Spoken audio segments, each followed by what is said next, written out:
Let's talk about Ethereum. Ethereum is sitting at 1823. We're back to 1800s. Ethereum, we talked about its overall structure. If you remember, we talked about its rising channel. I'll show you the channel, just a second. 1822, by the way.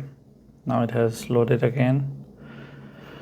And just a second.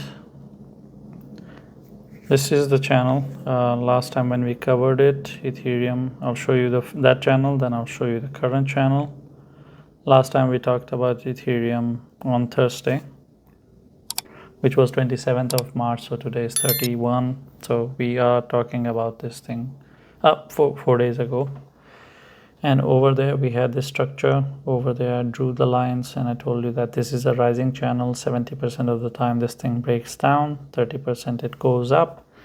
But at the same time, while it was sitting at 2000, it was sitting at 2004. That was the price at that time of making video. I told you that as long as it holds $2,000, because it's a psychological support as well, and the support we use anyway, I would be expecting it to shoot towards 2200, as you can see. But if it loses this $2,000 area, then that will be conclusive about the fact that it is going to deliver on this structure and drop down. Now, dropping down had multiple areas to drop to. We had multiple zones, but one zone that mattered for us with Ethereum was the one that I mentioned, if you remember correctly, which was 1850. And it went and it hit that area. Of course, right now it is below that, but that was our target. When it lost this area and it broke, it went and it hit the area of 1850, and right now it's below this as well. Which means we are back to square one. We want Ethereum to go up towards $2,000. It needs to conquer the area of 1850. So far it is struggling with this. It has lost this area, and losing 1850 only indicates that we are on a direction towards 1500 and then towards $1,000. It only leads to bearishness, because 1850 it's not a bullish support, but it is kind of a last hope for the bullishness, because from 1850 we always aim for $2,000, and at $2,000 things start turning bullish, because everyone starts thinking that okay, Ethereum has started its upward journey and now we can go up. The positive aspect of this thing is that we have delivered on this rising channel. This is full deliverance.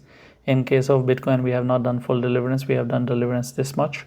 But in case of Ethereum, we have done full deliverance on it. So there is nothing left for this structure to give us. All now market needs to do is pick a direction, whether it wants to get bullish or not.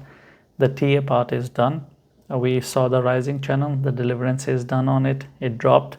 It held true 70% of the time. It goes down. It did go down. The TA played out. Now all we want from Ethereum is to go and conquer 1850. If you don't like the 2 days concept, because the area is very close anyway, it's sitting at 829 right now, I would still apply the 8 hours concept. 2 4-hour candles needs to close above 1850. That will give me the hope that the journey towards $2,000 has started. But if it is not able to even do that, then I have to assume that this thing is struggling badly, and it is only going to be heading towards 1500. And right now, if we look at it, all the candles are 4 hours, and none of the 2 candles are able to close above the 1850 with 2 bodies above it. We just see wicks, but none of the candles bodies.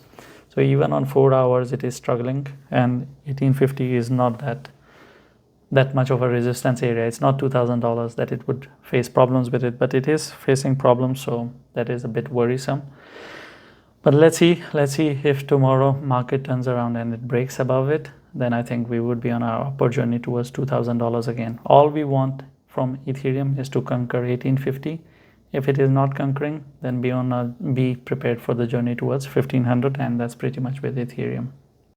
Thank you for watching the video. If you have any questions, or I have touched on a topic and you expect me to explain a bit more, I'll try my best to explain that to you in the comments. Leave a comment And I'm not going to tell you to like and subscribe, because if you're not interacting with the video, or if you're not subscribed, you're not going to see all the 10 videos that I make every day.